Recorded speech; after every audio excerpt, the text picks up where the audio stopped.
E nosso estudo de hoje está no Evangelho de Mateus, capítulo 7, versículo 24. Todo aquele, pois, que escuta estas minhas palavras e as pratica, assemelhá-lo-ei ao homem prudente que edificou a sua casa sobre a rocha. Emmanuel vem comentando na lição 9 do livro Pão Nosso, Homens de Fé. Os grandes pregadores do Evangelho sempre foram interpretados à conta de expressões máximas do cristianismo na galeria dos tipos veneráveis da fé. Entretanto, isso somente aconteceu quando os instrumentos da verdade efetivamente não olvidaram a vigilância indispensável ao justo testemunho. É interessante verificar que o Mestre destaca em todos os discípulos aquele que lhe ouve os ensinamentos e os pratica. Daí se conclui que os homens de fé não são aqueles apenas palavrosos e entusiastas, mas os que são portadores igualmente da atenção e da boa vontade perante as lições de Jesus e examinando-lhes o conteúdo espiritual para o trabalho de aplicação no esforço diário. Reconforta-nos assinalar que todas as criaturas em serviço no campo evangélico seguirão para as maravilhas interiores da fé. Todavia, cabe-nos salientar em todos os tempos o subido valor dos homens moderados que, registrando os ensinos e avisos da Boa Nova, cuidam desvelados da solução de todos os problemas do dia ou da ocasião, sem permitir que suas edificações individuais se processem longe das bases cristãs imprescindíveis. Em todos os serviços, o concurso da palavra é sagrado e indispensável, mas aprendiz algum deverá esquecer o sublime valor do silêncio a seu tempo, na obra superior do aperfeiçoamento de si mesmo, a fim de que a ponderação se faça ouvida dentro da própria alma, norteando-lhe os destinos. Emmanuel vem falar para a gente hoje, do primeiro lugar, do valor da palavra, mas a distância que existe, moral, entre aqueles que somente a pronunciam e aqueles que falam, que fazem, que praticam aquilo que está sendo falado. Então ele vem mostrar para a gente o seguinte: em primeiro lugar, que tem que estabelecer uma diferença para a gente, é o seguinte: como não existe perfeição aqui no mundo que a gente vive, não existe perfeição, é uma coisa que absolutamente a gente não tem que pensar nisso. Então não vai ter uma pessoa sequer nesse planeta que comece a falar do Evangelho e que não vai esbarrar com a teoria sendo diferente da sua prática. Isso aí pode apagar. O que acontece é que a gente começa a estudar o Evangelho e quando você é convidado a também falar alguma coisa sobre aquilo que você estudou, você vai procurar estudar com mais detalhes, procurar as minúcias, procurar tirar o véu que está por trás das palavras. Então, de maneira que uma vez eu ouvi um amigo falar assim para mim: toda vez que você for estudar qualquer coisa relativa ao Evangelho ou à doutrina espírita, você estude como se você estivesse sendo obrigado a fazer uma exposição oral sobre aquele tema. Porque quando a gente fizer isso, a gente não vai simplesmente dar aquela lida rápida, você vai dar uma lida com mais calma, você vai ter que falar, né? Você vai ter que usar da oratória.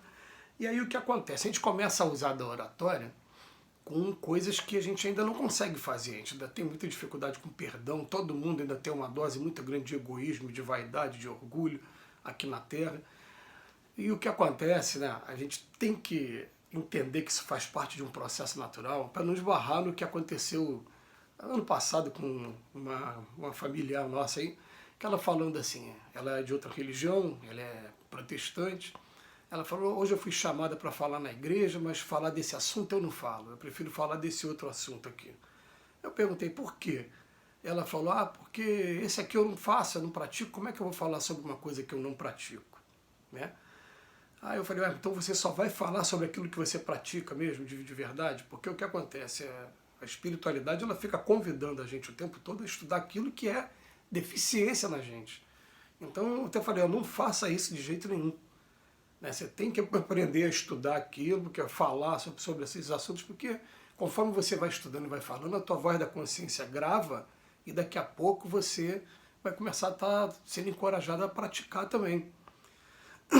Mas eu já ouvi palestrante espírita, por exemplo, falando a história do Gandhi. Né? O Gandhi, chegou uma senhora perto dele: meu filho come açúcar demais, vai lá, aconselha meu filho a não comer açúcar. O Gandhi parece que não deu atenção àquela senhora. Um mês depois chamou a senhora e chamou o filho e deu o conselho para ele: você não pode comer muito açúcar, não é? Ele falou: poxa, mas levou um mês. Porque quando você me pediu, eu comia também muito açúcar, eu precisava parar de comer açúcar. Gente, esses exemplos, Eles são para edificar a gente olhar e a gente começar também a despertar, falar, peraí, eu não posso ficar só falando e não praticando. Mas eles não podem silenciar a gente. Eles não pode ser motivo para você simplesmente abandonar uma tarefa de oratório, porque, não, mas eu falo uma coisa, na hora eu vou fazer outra. Porque, gente, a gente tem que entender que nós somos humanos. A gente ainda vai errar, vai cometer alguns equívocos, e não pode ficar se escorando na ideia de imperfeição para abandonar a longa estrada de trabalho que a gente tem para fazer pela frente, não. A gente tem que começar a dar o primeiro passo, e vai fazendo, e vai ter algumas vezes, vai ser hipócrita? Vai ser hipócrita, sim. É o hipócrita, mas a gente dói na consciência, né? Você terminou de fazer uma coisa errada e você é convidado para falar sobre aquilo. Aí você vai falar com a cara ali mais lavada da gíria popular aí, né? Mas a consciência dói, porque quando se trata das coisas de Deus, quando se trata da consciência que a gente tem do espírito imortal que nós somos, enquanto a gente é pequenininho ainda, a gente vem através da oração pedir perdão e pedir oportunidade de recomeçar, e é assim que a coisa vai caminhar, é assim que a coisa vai seguir para frente. Então a gente não tem que ficar de modo algum se limitando a isso. Agora, é claro, a gente já vai sabendo também que isso aí eu não tenho a menor dúvida, a gente vai chegar do outro lado da vida e vai encontrar pessoas que ouviam as palestras sempre caladinho e depois vinham nos dar abraço e vão estar em posição hierárquica espiritual muito maior que a gente moralmente, que a gente vai ter que pedir ajuda. E aquele velho ditado, não é? Mas enquanto você falava, eu praticava. Ué, tudo bem.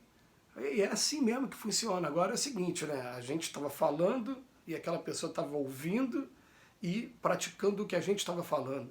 A lei de solidariedade funcionando. Agora, naturalmente, a gente vai receber a mão também, alguém vai ajudar a gente não tem que de maneira nenhuma desanimar por conta disso. Agora a gente só tem que botar, né, na cabeça uma coisa. É o que ele fala aqui pra gente, né?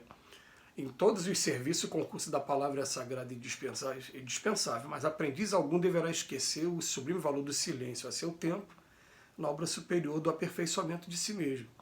Então o que acontece? A gente estava abordando recentemente que muitos dirigentes de casa espírita, principalmente entre os anos aí de 2015 até 2020, passando ataques espirituais muito grandes, vivendo momentos de depressão, vivendo momentos de dificuldade no campo pessoal. E o que acontece estava lendo um livro que eles estavam sendo convocados durante o sono para reuniões junto com esse Eurípides Barçanufo, esse espírito aqui desse quadro aqui, Eurípides Barçanufo, e numa das reuniões, a orientação que estava dando para eles, falando, olha, vocês já edificaram um centro espírita na Terra, está precisando agora edificar um centro espírita dentro de vocês mesmos.